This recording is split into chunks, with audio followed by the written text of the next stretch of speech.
Hey y'all, Kelly Moody here. Welcome to the Ground Shots podcast, a podcast that explores our relationship to ecology through conversations and storytelling. For a while, in the intro to the Ground Shots podcast, I included a list of the types of people maybe I would be interviewing on the podcast: farmers, herbalists, activists, artists, and more. And while those are people that I have interviewed over the years, there's definitely a wider scope to who and what I feature on here. And in this episode, I will be featuring a farmer in particular, Chama Woydak. Although I wouldn't say that Chama identifies first necessarily as a farmer. Chama is first and foremost, I would say, a childbirth educator and doula working in the Asheville, North Carolina area. And Chama and I met years ago when I landed on her farm when I was going to herb school at Chestnut School of Herbal Medicine. Finding her farm was kind of one of those synchronistic things where I was living in southern New Hampshire, working a seasonal job, managing a cross-country ski area, and I was like, I'm going to herb school. Had already set it up the fall before. Got the apprenticeship with Juliet, who was running the school in person at the time, and I was not sure at all where I would live in Asheville. And I have a friend that just said, you should go live at this place that I know about that has these structures, these canvas structures that like people can stay in. It's pretty rustic, but it's like a cool place. And so he had her number, and he's like, just call the woman that owns the place, and just talk to her about it. Like maybe she has some openings. And I just called her up on like a cold, dark, snowy night in February after I was done cleaning the lodge at the Nordic Ski Center. And Chama was very bright and direct right away, as she always has been and still is, and gave me the lowdown on the place. And I just felt like, okay, I'm going to go check that out when I get there and just see what happens. And so when I was done with my seasonal job in New Hampshire and I transitioned from snowy late winter to very early spring, overnight, driving from the north to the south. So many other people maybe go to warmer places in the winter, but for years I went to colder places in the winter. Came down and came out to the farm, and right away kind of just was like, okay, I'm going to be here. And so this place that Chama care took as a community, and also sort of intentional community of sorts, is where I ended up being for a couple years after that. And so Chama and I ran a farming project together at one point after I finished herb school. In this conversation with Chama, we talk about Chama's journey into childbirth education and birthwork, the role of doulas in childbirth, the difference between an OB/GYN, doula, and midwife, the problematic nature of the medical industrial complex in relationship to birth, how doulas can rehumanize care in a culture and system that dehumanizes from the bottom up, raising the bar of birth experiences, the intricacies of complex medical trauma and how it trickles into our society, taking a restorative justice approach to birthwork, the connection between farming and birthwork, how tending space in nature can help teach us how to tend and care for our human systems, aka we are nature. Doula work is inherently justice work. The power of small adjustments and interactions in making big change, and how tending land can teach us about this. And lastly, how death and birth are parallel initiations. Before we dig into this conversation with Chama, I wanted to remind y'all that there's a newsletter you can sign up for that I tend to do shout outs every now and then of kind of what I've been up to, what the project's doing, and the latest podcast episodes in case you're not tuned in whatever podcast platform that you use. And then, other Ground Shots project work gets put out on there. So you can sign up for that newsletter through a link that is always found in the show notes. Highly recommend you sign up. I don't blast your email inbox like every week or anything, but I do send out stuff every now and then. And also we have a Patreon for the podcast that is the primary way we fund this work right now, and any support on there is highly appreciated. As I'm at a point in this podcast as well where it's popular and people really love it, and it's really planting a lot of seeds, and I also need support from you to keep it going so that I can support myself in this work as well and holding this space. So if you feel called, that's one way you can support this project on an ongoing basis, but also donations through Venmo and PayPal are also an option, and the links to my handles for that are also in the show notes of every podcast episode. If you feel called and you're moved by any of the episodes that you've listened to, that's another way you can support this project. It costs money to run it, and definitely takes a lot of energy and a holding to do it, and I really love to do it, and I really love to share this work with you. So again, yeah, PayPal, Venmo handles are in the show notes. Patreon link page is always in the show notes, and the newsletter link is in the show notes. Also, I'm doing a quick apothecary sale for the Ground Shots Herbs Apothecary in July, and I'm letting y'all know here now because I'm going to be opening it for a quick sale as I release this episode. And the discount code that I'm offering up for folks who listen to the podcast is July sale. So when you go check out, if you want a 20% off discount, put in the words July sale and you'll get that discount. Let's go ahead and get to this conversation with Chama Woydak of Homegrown Families. Happy listening, y'all. My name is Chama Woydak, and my pronouns are she, her. And I am a birth worker. I'm a full spectrum doula, and I'll get into more about what that means. I'm a mother of 2 grown adult children, and I'm a farmer. So that's like trying to put all that together in a bio sometimes can be interesting, but I'm always really fascinated around the intersections of, work and human care work and nature, and that always has been really fascinating to me. Yeah. Cool.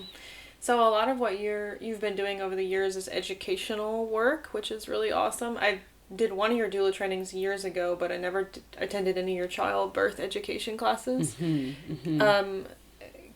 I guess can you speak a little bit to that part of your work and how important you feel like that's been over the years and how that's evolved? Yeah, and I think to understand the evolution of how I've gotten to be where I am today, because I'm 48 years old, I started this work, and my work really started right when I graduated high school, which was back in 91. And it started through farming. So the evolution of how I am where I am started through me working on farms and traveling through the United States. And tending living things. And so from a farming background, I got inspired to explore herbalism. So I started growing herbs and taking herbal medicine courses.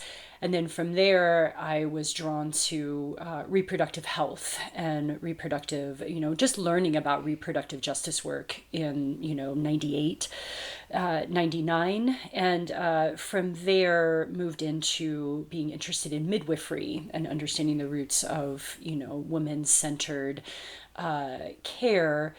And so I did some midwifery schooling for 2 years and was going on to do my clinicals because I was thinking I would go on to become a clinical midwife. And I got pregnant with my second daughter, and I gave birth in the program, like while I was still in the program. And my clinicals, what that entailed was going to a high volume birth center, and the ones that my school had relationships with was on the border of Texas and Mexico.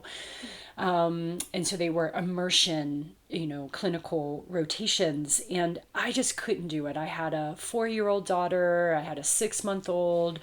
I felt like it was too much. So I paused, and in order to keep all this information fresh for me and not lose the 2 years of studying and schooling I had been doing, I decided to start teaching childbirth classes because I had all this information.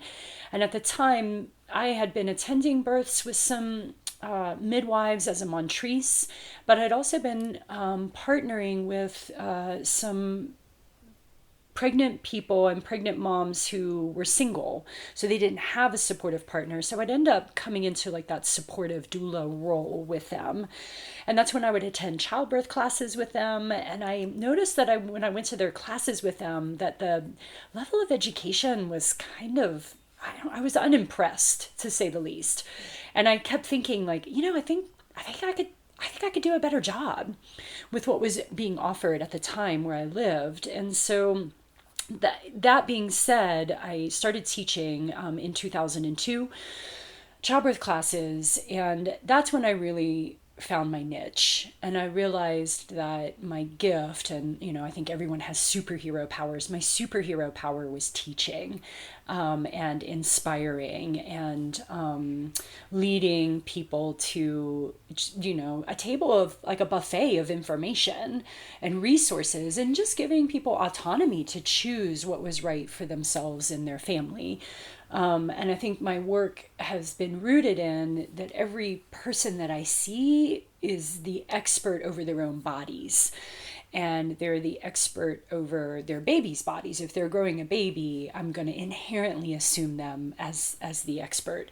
And in systems that don't see people as their own experts over their health, and in systems that purposefully keep a level of body literacy and health literacy, like there's this gatekeeping of information. This to me was such a huge form of advocacy and justice work, was to open up those gates and be like, oh, this is, here it is. Like, no one has to own all of this information. So that's kind of my evolution to teaching. And in order to be a good teacher for families, I had to touch into the healthcare systems in which they were receiving care. So doula work for me and birth work for me started as a way to understand and witness firsthand what people were experiencing when they came into my classes.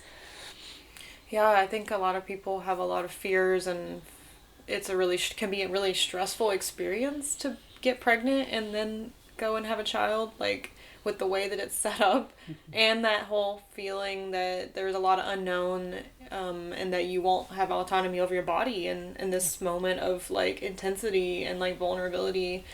And so I think there's not enough of that kind of educational work out there. Like I know here in Asheville, where we're doing this podcast episode right now, you're doing this here, and there are resources in a place like this where there are people who are like wanting that and like putting it out there. But there's a lot of places in the world where there's not that. Maybe a small town a couple hours from here, maybe it's changing. No, you're right. And here's what I will say is, whatever's normal is whatever's happening around you in your community. And if you really just step outside of like what you know to be true, and even if I go 2 hours away from Asheville, things are wildly different there, and that's their normal. And so you're going to find pockets of normalization, in relationship to people and the way they're cared for from our healthcare systems. Mm-hmm. Yeah. Thanks for then taking a couple steps back in that question and like give me a little bit more background. I had forgotten about that you did also do a bunch of midwifery work. Like I knew that before, but I didn't realize that. You didn't ever finish that kind of? No, because I really saw the power. I decided, so here's the age-old question that I grapple with. I really saw the power when I got into this education, and I got into birth work and doula work, and then grew to expand my birth work. The age-old question is, do you assimilate and become a part of a system to provide care, or do you stay outside of a system, right, and work your advocacy and justice work that way? And for me, becoming a midwife, credentialed midwife in the state of North Carolina, would require me to have licensure and testing and accreditation in a way that was causing me to assimilate to a system. Mm-hmm. And I also realized that the power of my work was not in clinical care, although I do want to really make clear that I think midwives are definitely a cornerstone in changing our healthcare and especially perinatal healthcare outcomes here in the United States, 100%. And there's a lot to unpack within white midwifery and, you know, in the intersectional work that midwifery didn't take in relationship to the, you know, smear campaigns and the stamping out of granny and indigenous midwives, and then the co-opting of it again through the European Caucasian lens. And this is why we have predominantly white midwives, right? So I could go into a deep historical dive, you know, through this. And birth work is guilty of the same. Doula work is guilty of appropriating and culturally indigenous practices and then commodifying them and, you know, and putting it through the white supremacy lens and framework. So I want to acknowledge all of that also.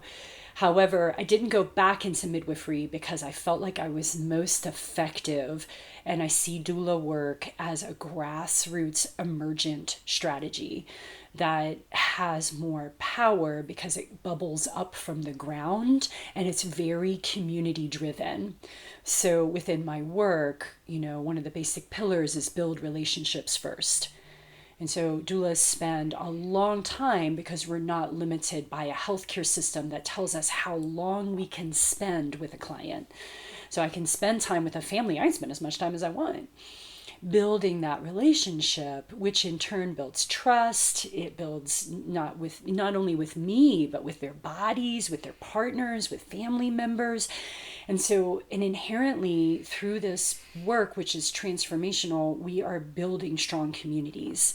And that's why my company is called Homegrown Families. And literally the tagline is building strong communities or growing strong communities. Because I feel like if we can grow strong communities, that's one of the biggest acts of resistance that we could possibly be doing in the face of, you know, all the isms out there, you know, and white supremacy and patriarchy and capitalism. They don't want us to have strong communities. And so this work kind of like flies in the face of that. Gosh, there's so many things there. The state of North Carolina and the South in general, I mean, in some ways has a big history, obviously, of underground grassroots birth work, but at the same time, I'm pretty sure what midwifery is not fully legal here to practice the way you could in, say, California or something. And there's limitations to actually what you can legally do, you know. Mm-hmm. And then as a doula, even though you can't do the same things a midwife can do, there's like a central role of that like intermediary, that caretaker person, that like person that fits in to advocate for the rights of the person and the needs of the person, even if it isn't about rights. Maybe could you just explain just for a second too, like what the difference is in a doula and a midwife, just for people who have no, like I know people that don't even know what doula means. And just to put that in there for a second, just so that it's explained a little bit. Yeah, thank you for that. So I think if you think about care roles in relationship to lanes on a highway, and you can think of like OBGYN model of care, midwifery model of care, and then there's like a doula model of care. And if these are like 3 lanes on like a busy highway, OBGYN and doula care it's pretty easy for us to stay in our lanes. We're kind of like a little far away. We can complement each other. We can get a little close and come back. And OBGYNs are masters in surgery, you know, gynecological care. And they're the primary care system in the United States for when someone gets pregnant. That is our, you know, primary operations for people to access care is going to be an OBGYN care system. That's what we have. Other countries have a midwifery model of care system. So midwifery and doula work kind of are in parallel lanes. We kind of like drive side by side together. And that line, we have a lot of shared values, meaning, you know, if I think of the pillars of care for doula support. It's physical support, emotional support, informational support, self-advocacy, partner and family support, and preservation of the memory. So those are the pillars of care for doula work.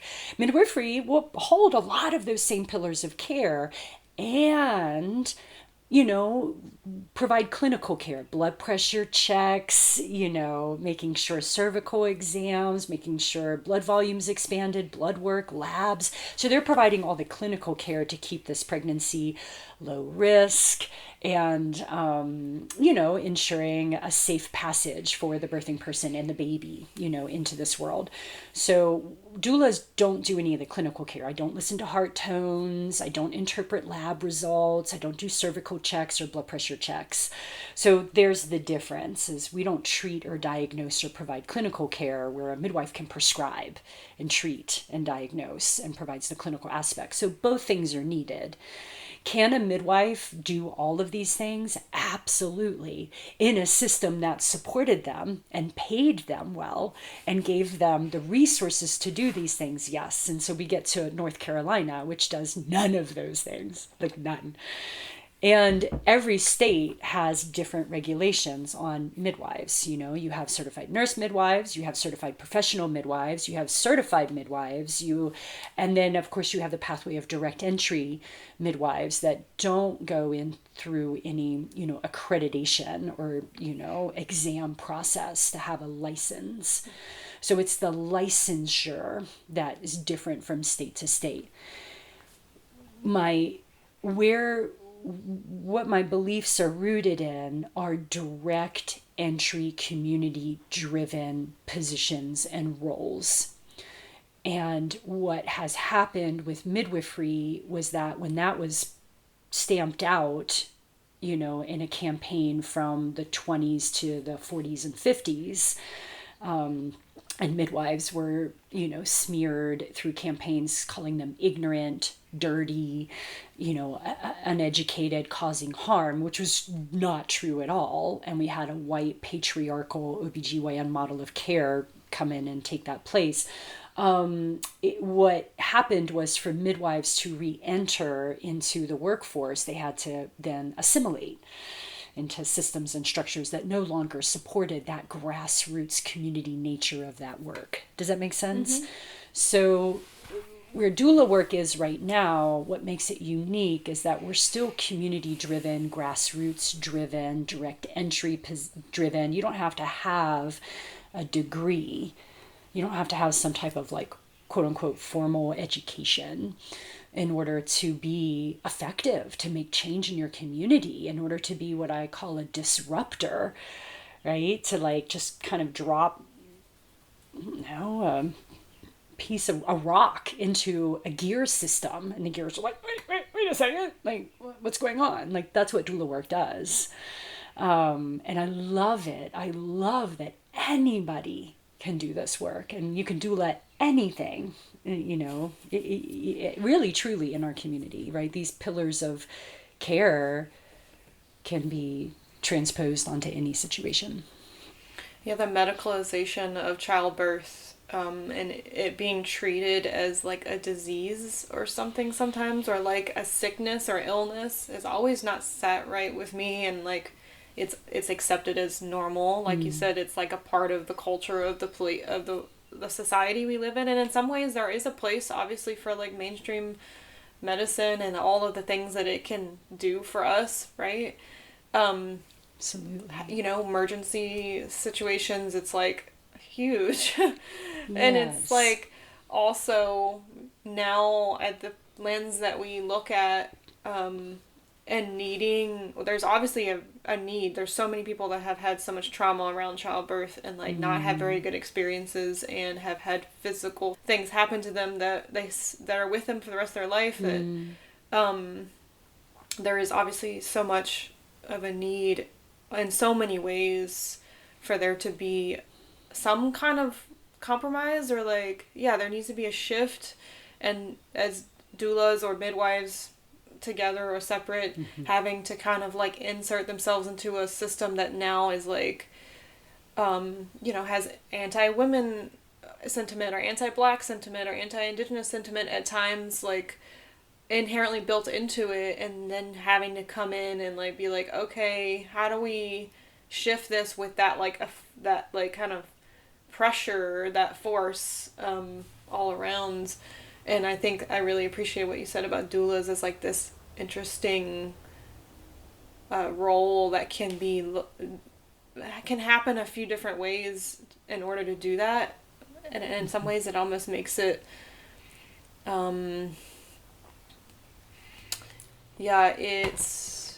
it almost makes that transition become like something that is not just like black or white. Like, it kind of, does that make sense? Like, it does. And I think it's really important, what I'm hearing you say is to get out of the binary, good, bad, right, wrong, black, white. And our medical industrial complex very much is binary. And this is why, trans, LGBTQ, I mean, this is Pride Month, right? When you don't fit into the binary, like believe it or not, our healthcare system, especially our perinatal healthcare system, is not built for disabled bodies. So if a person, and what's even worse is when it's an invisible disability, and one would think that our medical healthcare system, like our industrial complex here, would be built for people who are not 100%, able-bodied, because nobody is really. We all have different moving parts and pieces, but you put someone who's deaf or blind or, has anything really in our labor and delivery units are like, I don't know what to do. Yeah, so it's interesting to me where it's just not set up. It's set up for a certain type of person that looks a certain way, is a certain skin color. And gosh, we can just really, again, trace this way, way, way back to, land settler colonization and how things were built from the ground up. And at this point in time, we need everybody. Like, I don't want to think of doula work as a panacea or like a, like it's like a cure-all. And we need the nurses, and we need the OBGYNs, and we need the midwives, because yes, emergencies happen. Yes, there are some incredible OBGYNs that are providing care here in our hospital systems. Absolutely. And I'm so incredibly grateful when I'm back into OR as a doula and there is an emergency cesarean happening. And I'm so incredibly grateful for their care. It's necessary. And there is, 11 to 15% of the population that is benefiting from these life-saving procedures. And when you have a cesarean birth rate in the United States that at last glance was, 33.5 or 8%, that's a huge disparity.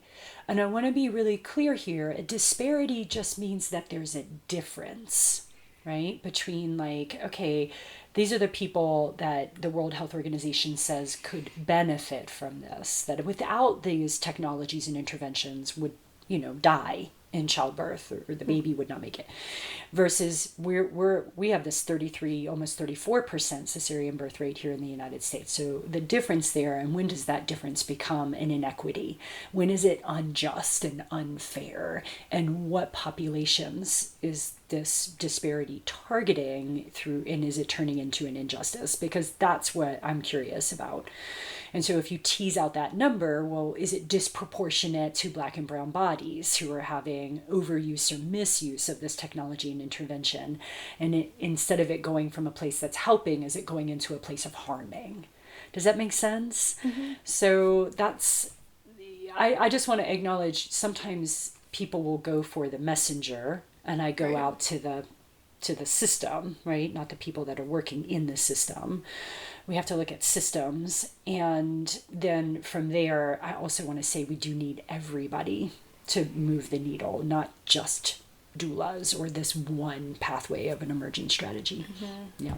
Yeah, all working together and being integrated in some way with all of those important roles. Yeah. Yeah, and also, and keeping that lens in mind of like who is more targeted for cesareans, for as an example that you used, when it might not fully be necessary.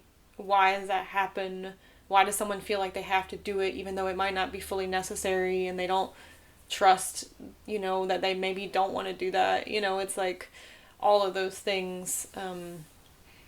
It's like a lot of little pieces and parts and people with different roles. And it does sound like that doulas too can play an interesting role in the mix of that.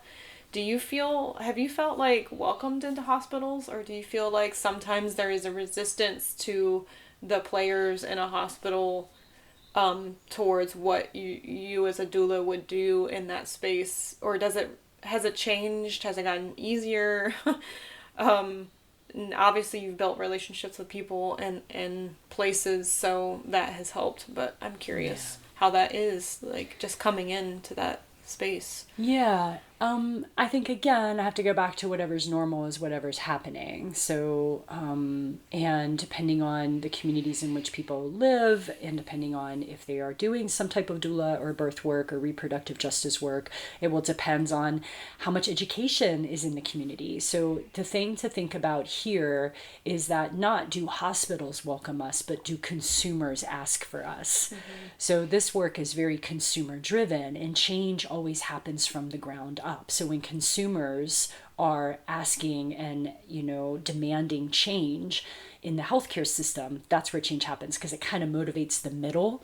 And they're like, okay, well, these people are dissatisfied, or these people are choosing not to come to the hospital, which we saw a huge wave of this during COVID, and people choosing out of hospital births, and hospitals really making videos and going out of their way to be like, we're safe, we're good, we care for you, we respect your autonomy. Like, all this kind of stuff was coming out marketing wise, because literally they were losing money because people weren't coming to the hospital to give birth to their babies. And so when this happens, then it motivates change at the top, right? So change never comes from the top down.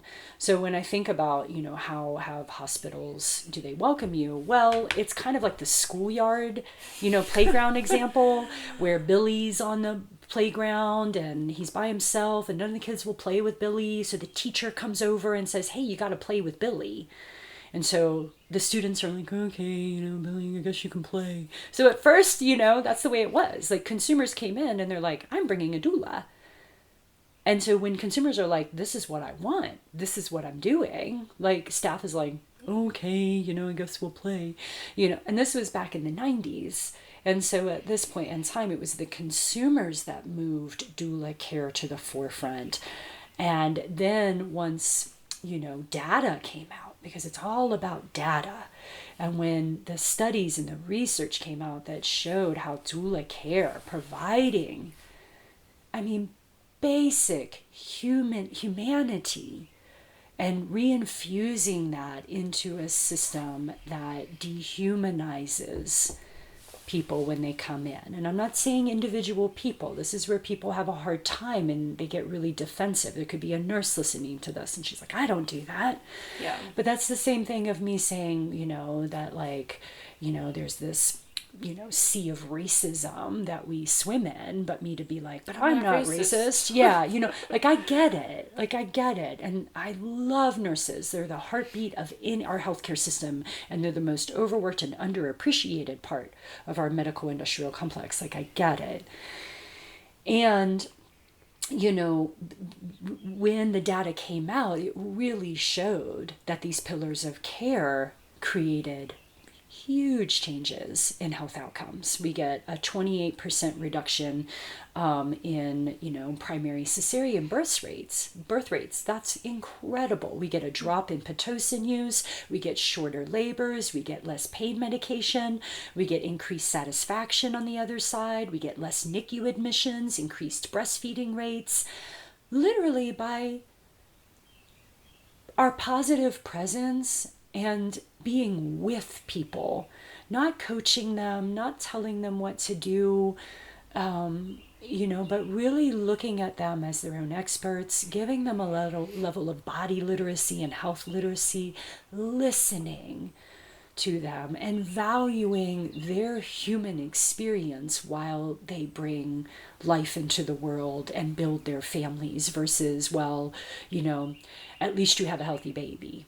Right? And you're alive and your baby is alive, which is very, very important, especially with the health inequities that we're having, where Black and brown bodies are dying at 3 to 4 times the rate, and babies, right, than white babies and white pregnant bodies. Like, when you have that type of unjust and unfair inequity, and I can literally rehumanize the care that they're being given and cause change, like, that's huge.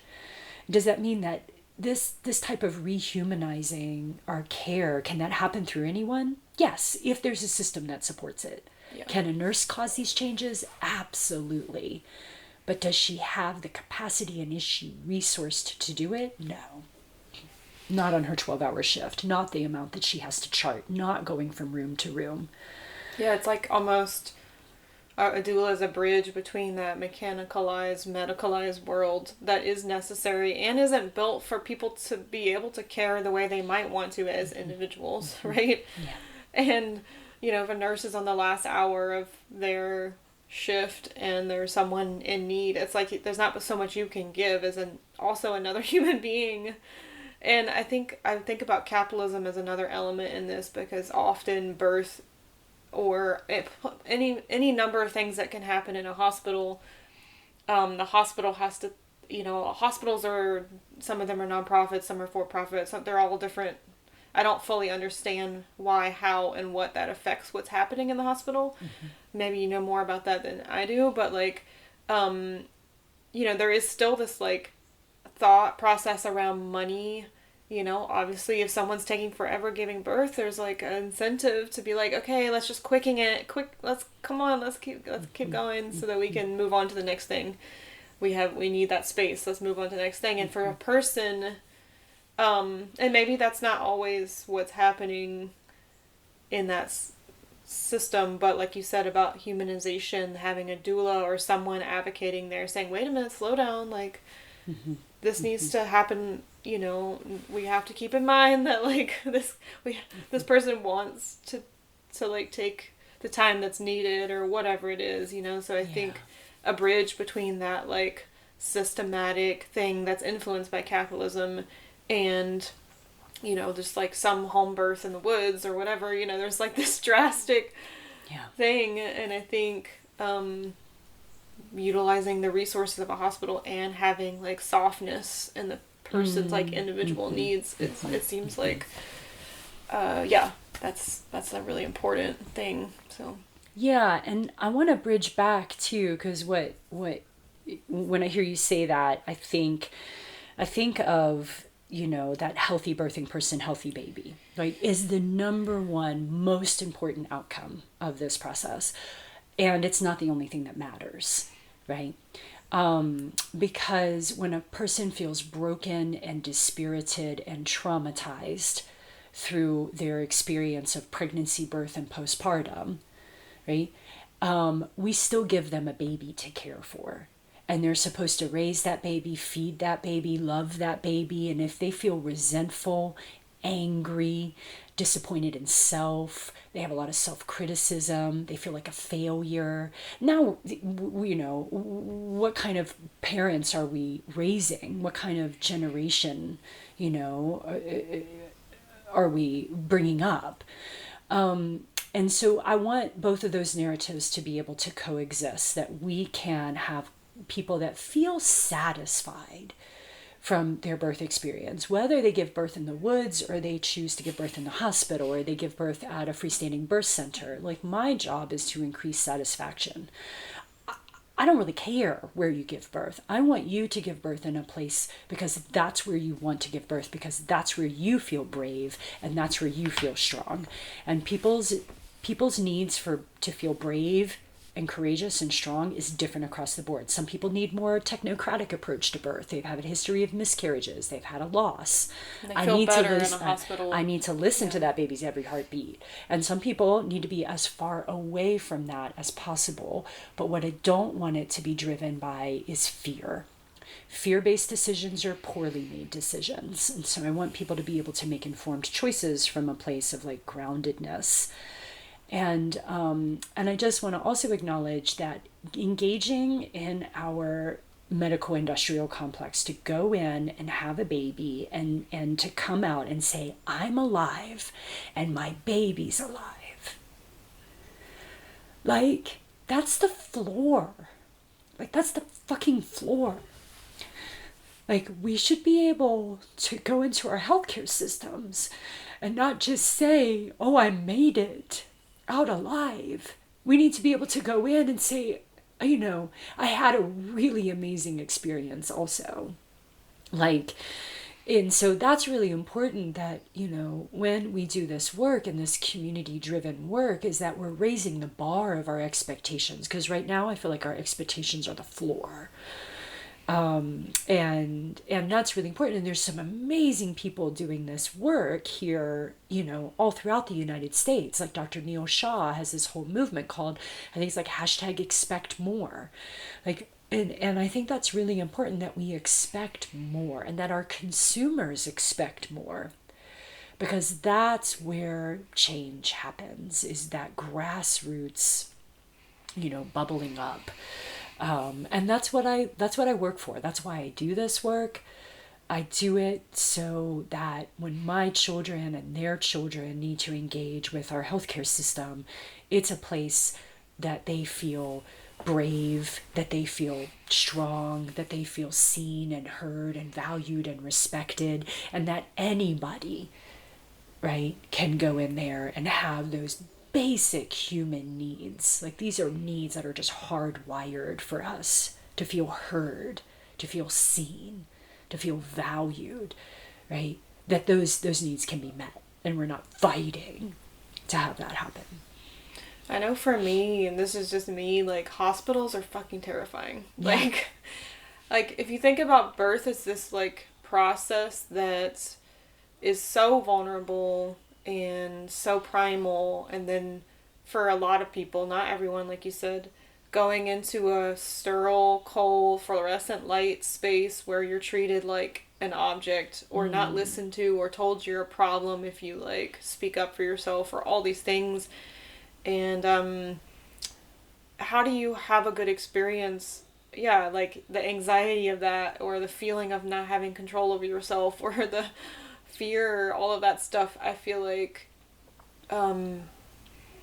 again, because of the way the medical industrial complex is set up and built, and then the way those spaces are created, that there's not a lot of softness in them. Like, I know I appreciate birth centers for the fact that they also create, like, a medical situation, and they create softness, so people can choose an option that is, like, close to the hospital, or, like, has some of the infrastructure of a hospital, but then has the comfort of the softness. That to me is, like, as someone who has medical trauma, like a lot of people have medical trauma, it's just easy for the medical industrial complex to traumatize people, and and then how do we have a good relationship with that thing that is now a big part of our modern society and as a tool, and it not create more trauma? Like, trauma is so immeasurable sometimes, like, and often, I mean, now we're becoming more aware of it and acknowledging how much it affects all of us, you know, but there's been times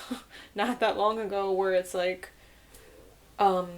put to the side, mental health, or like our experiences are not seen as measurable, quantifiable, important pieces to, like, getting the thing done, like having the baby, moving on, what's the problem, you know?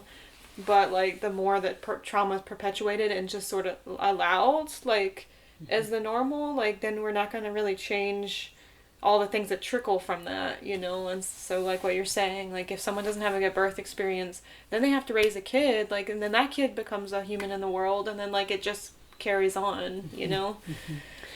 So, gosh, there's a lot in what you said, and it's complex, and I think that's what we call that. Like, I think it's the technical term is complex medical trauma, you know, and that our systems, no matter what they are, our education system, our healthcare system, you know, our, you know, government system, like, whatever it is, these systems, capitalism, white supremacy, you know, the patriarchy, you just name it, like, all these different systems, they basically just churn out wounded humans. Like, we're just, like, all walking around, like, wounded.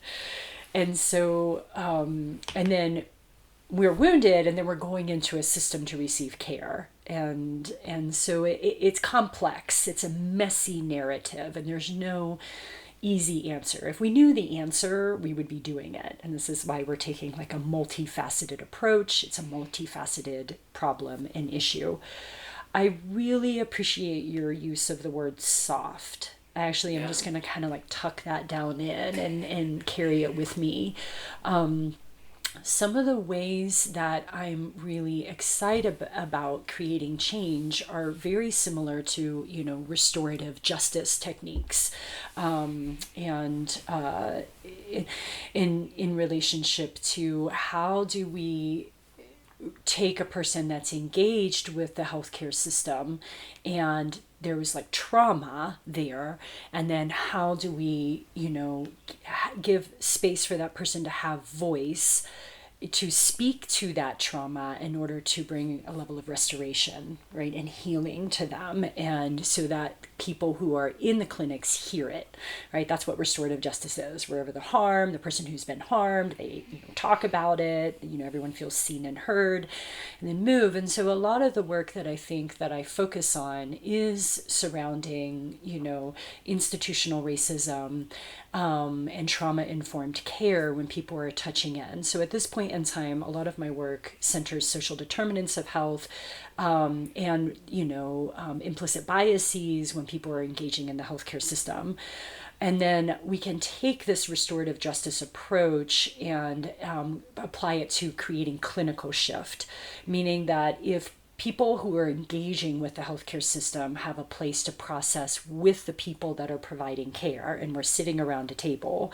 This was my experience, right? And this is what happened to me, and this is how it felt, you know, 2 months, 6 months, 1 year later. Here I am, you know, yes, I'm holding a healthy baby, and there's all this complexity around this, and I feel a lot of shame, and I feel a lot of guilt, and this, that, or the other. And if people holding it down on the clinical aspect can hear that, that's when we can make what we call clinical shift. Yeah. Because nobody's in this to, I think, there are some people that are very like explicit want to cause harm. Explicit racism, like it's just there, we're flying the Confederate flag, we're wearing the KKK hood, like that's explicit. Implicit though, and microaggressions, we just have to understand still have the same type of weathering effect and harm that can happen. And so most people in the healthcare system want to do good. They're in it because they're helpers, they're servers, right? And so I think there's just a need to bring everyone to the table so people can feel seen and heard, and there can be a level of relationship building and understanding. That's what we're lacking in a lot of ways. And often people aren't aware of their microaggressions or these patterns that they've been trained into and don't realize it's harmful, and figuring out a way to have a space where someone can express, hey, like that thing that you do is actually really harmful to these people, and having someone actually hear that and make changes in that way is like the tricky thing about like social justice work, and like feeling like play of like all of the trauma that we all have intersectionally, right? Like coming to the table of also needing to make big changes about the behaviors that we have, about the thought process we have, about the way that we listen or communicate, and we're all messing up and figuring out all the time. But like, how do you make that space in that setting, you know, where there's all different people who have different knowledge levels and different experiences and different places they come from and backgrounds, and like create a situation where people can feel like they can hear that this thing needs to change, and then do it, and then that makes it better for everyone. Because sometimes I think people aren't aware, you know. But you're speaking about lifelong work that's so incredibly hard. So, you know, my role as a white, you know, and I identify she, her, some cisgender female, like I have to then do my work on my roles in causing harm. And in order to do that, I have to have a really secure attachment to myself. And so, and part of the work that I'm doing right now, that I'm really excited about and I'm exploring, is creating containers for people to be able to address their attachment wounds and like our own wounds in relationship to wounding others, and is specifically in relationship to justice work, because this work really causes us to look at ourselves, which is really uncomfortable. And I have to sit into the discomfort of white feminism. I have to sit into the discomfort of the appropriation of, indigenous practices in doula work, and the commodification of these practices, and what that means for, indigenous populations here in the United States, for them to see now regulations and trainings and certificates, copyright, such. They were like, this is what we were doing, and then you came in, colonized, took our children, told us we couldn't do our practices, and now you want to sell it. And now you're like, but actually this is what we need. Yeah, that's harmful. And unless I'm able to name that, and the history of not taking an intersectional approach to this work through white feminism, I have to be able to own that and name that and sit in my discomfort. And what's problematic is when, we're like, well, you need to do your homework, you need to do the work, you need to read the books, but there's no undergirding or scaffolding for white people, white birth workers, to have the support to do their wound healing in relationship to it. So I'm hoping to create some resources and tools and infrastructure about attachment wounds, and being able to be securely attached to self before you are trying to engage in this work, because I think that's really important. Meaning, like, if someone has a call in or call out or whatever about a particular thing that's happened, if they're not secure in themselves, they might feel like it's an assault on their whole identity or reality. Yeah, that white fragility, or that like, I'm not racist, or I have a black friend, or like that's just an example I think that most people are familiar with. And so, how do we create some scaffolding? Ruby Sales had some really good wisdom that she shared, where she was like, white people want to jump into, supporting black people and like doing all this work here and, making sure that, these things aren't happening. But she was like, because it's kind of sexy. It's sexy to be doing justice work and things like that for, black and brown people. But she said this, she was like, but who's doing it for the white people? Because when it's just not sexy to work with white people anymore. She was like, so there's no theology when whiteness doesn't mean what it once used to.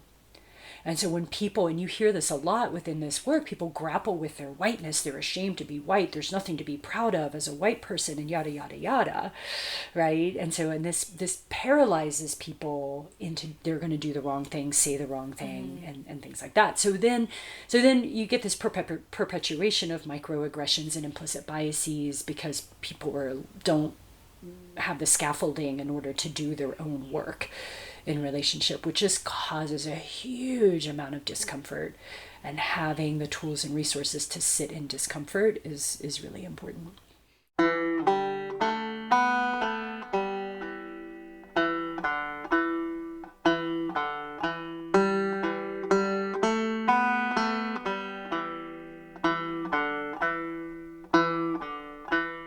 All I've seen for 40 nights, ebb and flow, ebb and follow, the waves reflection of our lights, ebb and flow,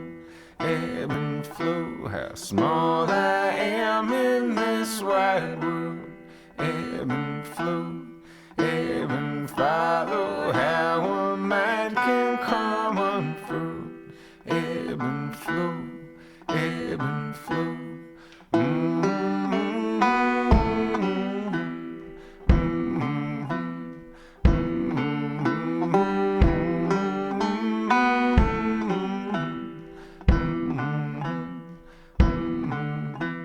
If I should die out here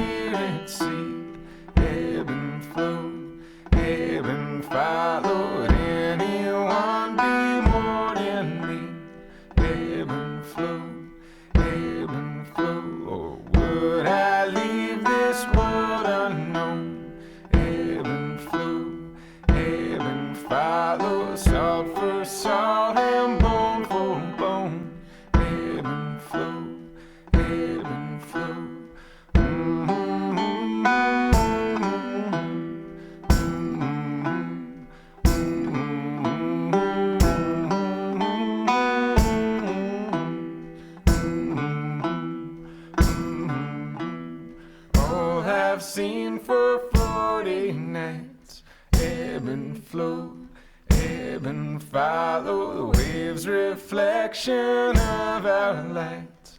Ebb and flow, ebb and flow. How small I am in this wide world. Ebb and flow, ebb and follow. How a man can come unfurled. Ebb and flow, ebb and flow. Yeah, it's a task too, like figuring out like with the traumas that we all come from, and you don't really know what someone's whole story is, like whatever their skin color is, or background, familial background is, and figuring out too how to not make assumptions. I mean, and trying to all come at it together, but really realizing that white supremacy is this like huge force, despite all of these other traumas that we can have, that is like, it permeates everything, like you could say that, well, I'm autistic, so then how do I possibly understand this nuance, this microaggression, because I didn't or something like that could be one thing. Well, how do you address that thing, for example, in relationship to white supremacy is like an example. This is something that it's really tricky. It's very tricky, and they're very messy conversations, and I do not come to the table as an expert. Yeah. I come to the table just holding like a thread of a larger woven tapestry of all of these conversations. Yeah. Well, I want to switch gears just a tiny bit and ask you a little bit more about your relationship with being on land and being a doula and doing this education work and holding this space, because I've known you for, 10 years? Yeah, it's been almost. A minute. Yeah. And we kind of ran this little farming project together at one point. And I've known you as a person that is like really good at directing energy, holding space, like getting it done, like the person that wakes up in the morning and like chainsaws like a huge pile of wood while dancing to Beyonce, and then takes a shower, puts on your clean clothes, goes to teach. And I'm like, okay. Like, oh wait, after milking goats at like 6 a.m. Wow. Thank you for that. It makes me sound so cool for the people who don't know me out there. Your life is a little bit different, shifting now. sure. Focusing in, honing in, but like just acknowledging that like your ability to hold space and like all the little pieces and parts you've been holding over the years as a very land-oriented farmer, like land caretaker person, and then also doing this work. I guess, what do you feel about all that, and like how that's been for you over the years, and like how it's been a good thing, or like sometimes been too much, or whatever, Absolutely. Thank you for that. I feel incredibly grateful for the opportunities in my life to tend living things, to tend the earth, to have dirt under my fingernails, to tend, animals that produce food. And for me, it has given me, first and foremost, an ability to have an intersectional lens into where those crossroads are, and that nothing exists in a silo, and food security is very much tied into like social determinants of health, which are very tied to birth outcomes. So I can kind of connect the dots, and not only like connect the dots through a book, but having the lived experience of tending these different places and spaces. And two, I think being in nature every day, having the rhythm and ritual of tending an element, I think has been really important in informing my human care work, because a lot of what we see in nature mimics, how we need to tend to and care for our human systems too, right? So I think there's whole studies about emergent strategies and, watching what happens in nature, and then how to apply these same strategies, to, justice work, which I believe doula work is inherently justice work. That's what it is. It's an emergent grassroots strategy, and it's justice work. Whether you believe that or not, it's just your presence in a room is a disruptor. You don't even have to say anything. Just the person bringing a doula in the room speaks volumes, right? So, so then I look at all the things that I've learned from growing plants and the weather. You and I have weathered many a storm and a flood and the loss of crops and relationships and growing soil. And I think it's taught me the value of slowing down. And that, there can be chaos, like we've gone through a flood together. And so there can be a chaotic moment. But then the importance of slowing down and the recovery process afterwards and tending to that. And it's not a quick fix, feel good moment. And it causes me to pay attention. And the power of the small interaction, which was really, really important to me. It's the smallest little tweaks and adjustments that we can do with the way we hold our body in relationship to holding the hoe that can make all the difference, for us at the end of the day. Or the small adjustment of a pH that can all of a sudden cause all these minerals and nutrients to become available, right? And it's just a slight adjustment that we need to make, but the change can be profound. So I think those things have really informed my work. Having ritual where I go outside and it's like a walking meditation for me, and learning how resilient plants are and how much they want to grow against odds. Is oftentimes, I can just tie that right back to our humanity and how much we want to live and we want to grow against all odds, right? And that resiliency. And also recognize too that resiliency isn't the end goal. Is that we want to create environments where plants are able to just thrive without having to fight the elements all the time. And what does that look like when we're able to find that homeostasis or that balance, where nutrients are available? We got the soil pH just right.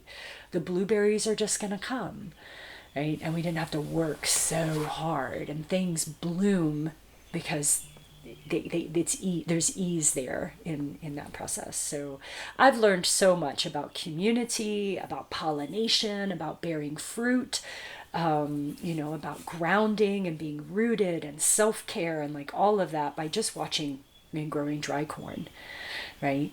And so I can take what I've learned just watching a plant grow, and then I can take that and apply it to my work. So it's been a blessing, and it informs every action that I take, is my farming in relationship to stepping into that hospital room where it is very cold and very sterile and very square, and it allows me to bring a level of softness of nature. I literally carry nature in me when I walk into that room.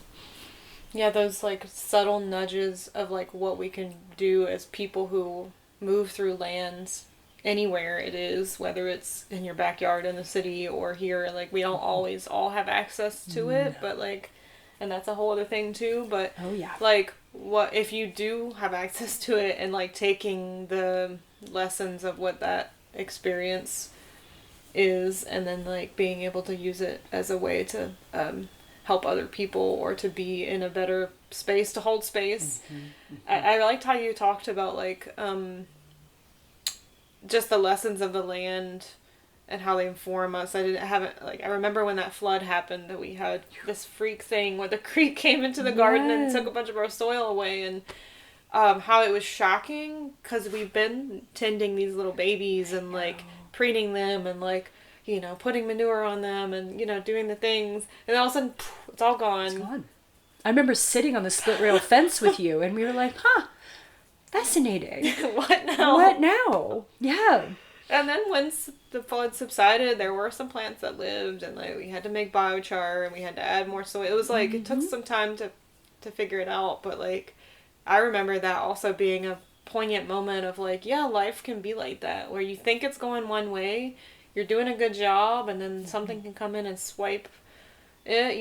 Death is that in a sense. Yes. It was a death. It was a little death. It was little a little deaths death. Prepare us for bigger deaths. That's exactly right. Birth and death are so closely aligned spaces to exist in. And in some cultures, giving birth is literally translated their language into little death. Because you're losing your individuality is that we all transform and change. It's a hinge moment. right? And in a hinge moment is the way we mark time. Anything can be a hinge moment, but it's a place and space where we could never go back to what was. You have your life before, you left home and were under your parents' care, and you have your life after that, right? You have your life before your father passed away. You have your life after your father died. We had our life before the flood happened, right? That soil was very different right before, and then the flood, and then we have that soil ecology and microbiome, for lack of a better word, like after. And it's different. It will never be what it was. It will always be something different. And so birth and death are some of the two most human hinge moments that we all share, that we're all born into this world and we will all die and leave this world. And that's like how we stand at the gates of these hinge moments, right? Have a huge role in, how we move and process and heal, right? In through our rest of our lives. So, I'm looking at a book, right here on my table called How to Have a Good Death, right? And a magazine. So, and those things are really important to me. So in my work, I have grown into full spectrum. So some people are like, well, what's a full spectrum doula? And that's from like you thinking about having a baby to miscarriage, loss, stillbirth, abortion, right? And all the way through into postpartum care. So from birth to death, I think it's important that we, learn how to hold what we call a brave space, because there's no 100% safe space. And people who are like, I'm going to create a safe space. I'm like, but really, do you though? Like, because there's nothing safe. Like you said, death comes, the flood comes, things change. So there's no way to make everything like 100% safe. But what we can do is figure out, what do you need to feel brave? Like, what does a brave space look like for you? And that question is so individual. So I like to ask every person that I'm in relationship with is like, okay, like, here's where we're going.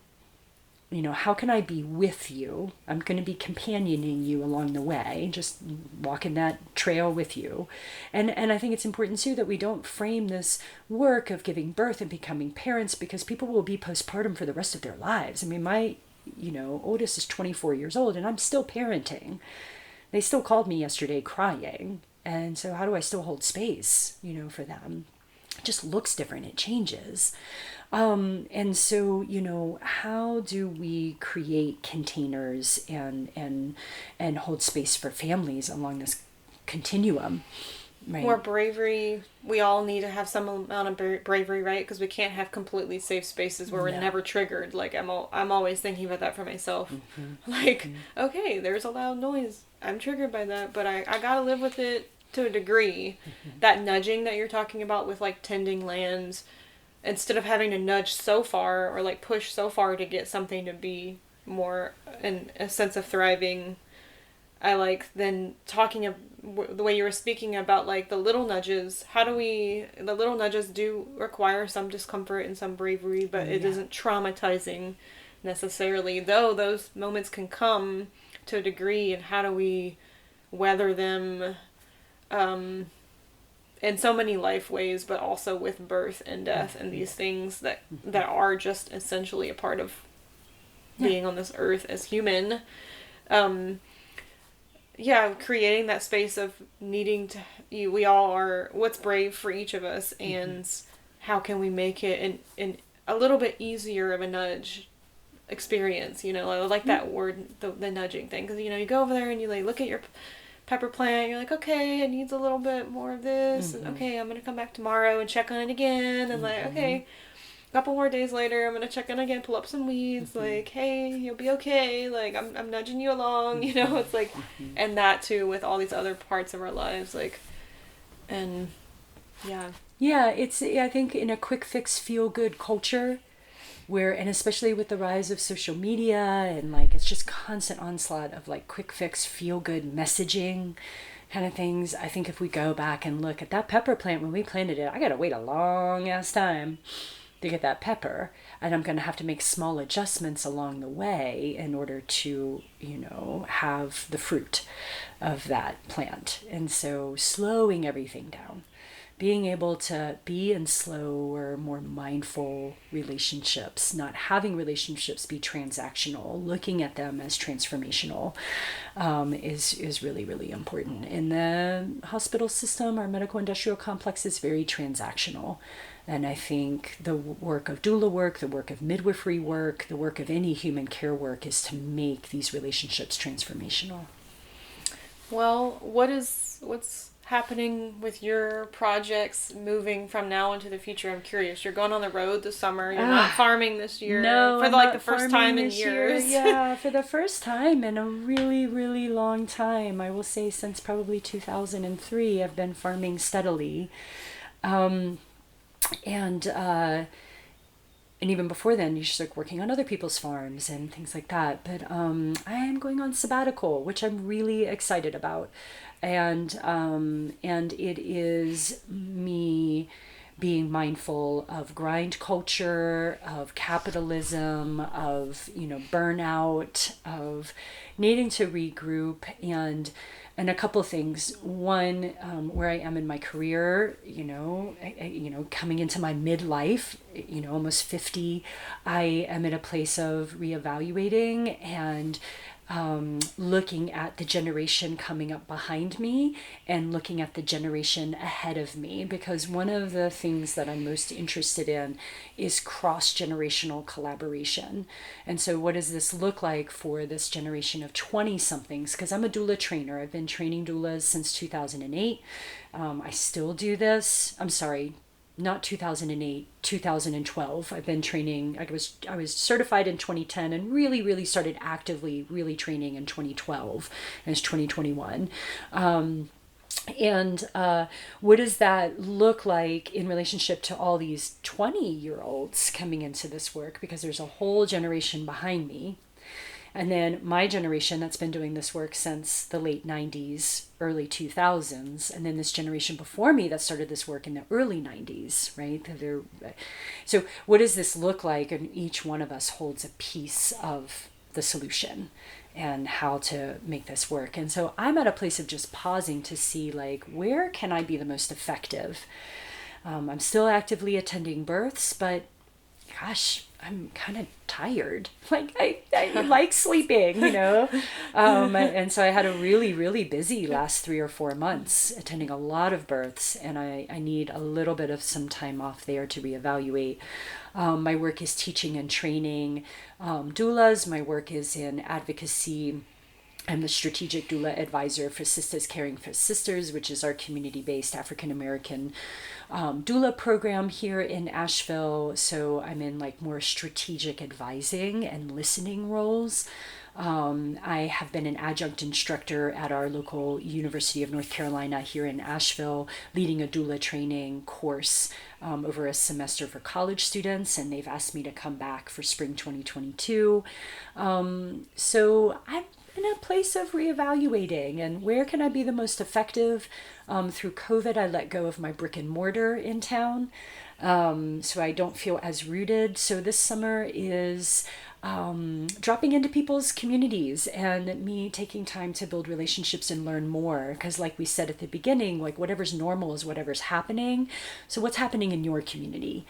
Help me understand, like, how are you received in hospital settings? Like, how do families receive doula care? How do you all work with midwives and nurses, right? Where are the strong points of your community? Where do you feel like your community needs a little bit more scaffolding or building up or education? And so I think this summer is me gathering information and building relationships. Getting some perspective. Exactly. Yeah. Right. Yeah. And I'm so excited. I leave in 2 weeks. And so, yeah, I'm really excited. On the road in your van. In my van. I know, like probably half of America. I just want to acknowledge that I'll probably be on the road with a lot of people, but I'm actually really excited about it.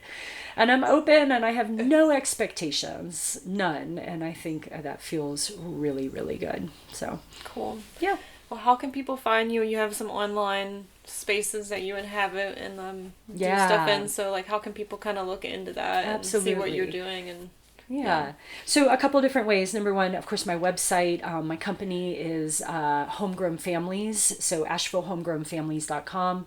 On social media, my company is, again, Homegrown Families, both on Facebook and Instagram. And they can follow me personally. I do a lot of my personal musings and justice work to both with my company and also outside of my company.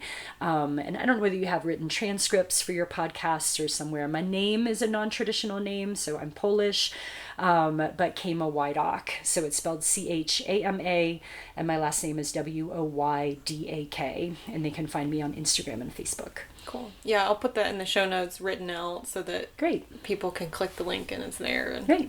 Yeah. Awesome. Yay. Cool. Thank you, Kelly. It's such a gift to talk. This is one of my favorite things to do, and it's a gift to sit with you and connect. Yeah. And I'm so grateful for the work that you do in the world, and it's been such a joy to follow you around the country, and yeah, just lifting up so many good stories and perspectives and ways of living.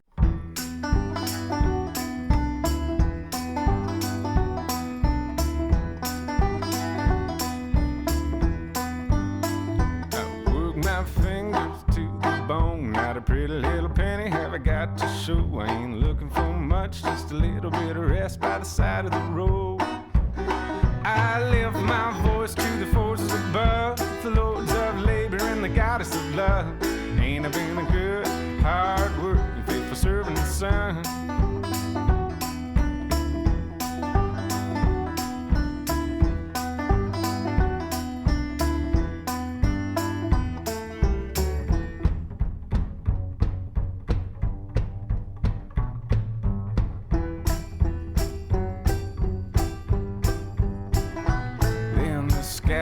Turns black and it cracks with the thundering voice. Work is what you are when you're breathing in and out. Your final breath falls to the floor. Swing down that sledgehammer through the wood. A little test of mind over flesh ought to do you good. And get up off the ground. You can lay down when the day is done. And on the seventh day you can lay in the morning sun.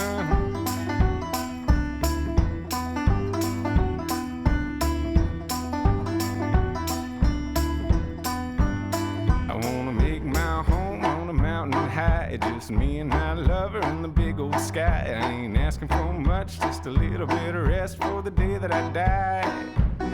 I lift my voice to the forces above, the lords of labor and the goddess of love. Ain't I been a good, hard working, faithful servant and son?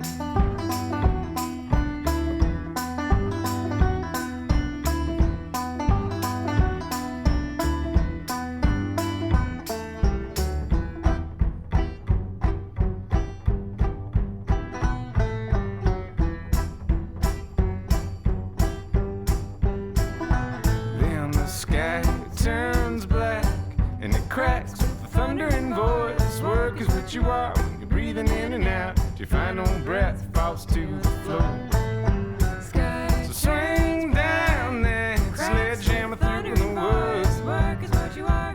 You're breathing A little test of mind over flesh ought to do you good. And get up off the ground. You can lay down when the day is done. And on the seventh day you can lay in the morning sun. Swing down that sledgehammer through the wood. A little test of mind over flesh ought to do you good. And get up off the ground. You can lay down when the day is done. And on the seventh day you can lay in the morning sun. You just listened to a conversation with Chama Woydak of Homegrown Families and Dancing Springs Farm. The theme music for the Ground Shots podcast is Sweat and Splinters by Mother Marrow, and the interstitial music for this episode is Ebb and Flow and Finger in the Bone by Brown Bird. Really neat story about Brown Bird. I heard them play years ago when I worked at that Nordic Ski Center that I mentioned in the intro to this podcast. There was a little bookstore in this tiny little town near the Nordic Ski Center that I used to work at called Mindful Books and Ephemera. It was the most amazing place when it was around. Everyone loved it. And they would host music there, and often these musicians that like would normally play bigger venues, but for some reason like that place always attracted so many people and had such an interesting vibe that they were a favorite location for so many musicians to play. And it was about 15 minutes down the road from the place where I worked, which really was in the middle of nowhere. There was not a lot going on, and it was snowy, cold winter. I mean, you really didn't go do anything. There was no going out and doing anything. This was like the only really place to go do that for the most part. And it was around my birthday. I don't remember. It was like in my early 20s. I'm 34 now. I was in my early 20s. And I heard they were going to be playing. And so I went, and it was the most amazing show.